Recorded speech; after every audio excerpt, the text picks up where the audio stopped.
СДСМ бара од джебот на граѓаните да се земат пари.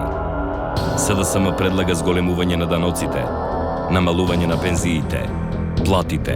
Мора да се крати или од платите, од пензиите, од социјалната помош, од социјалната помош и субвенциите, или мора многу да се крати од капиталните инвестиции, од парите за железницата, за патиштата, за училиштата, за здравството. Ни срам ни перде. Сега ние повторно ќе кратиме од се, ама од администрација, пензии, социјала нема да кратиме. Едно ќе ви кажам. Ако е криза, нека биде криза за сите. А кризата најдобро е да ја осетиме сите во Република на Македонија, а не една група да биде заштитена како бела мечка.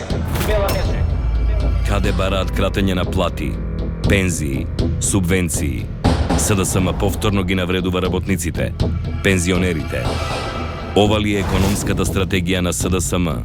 Секој може вака да води држава.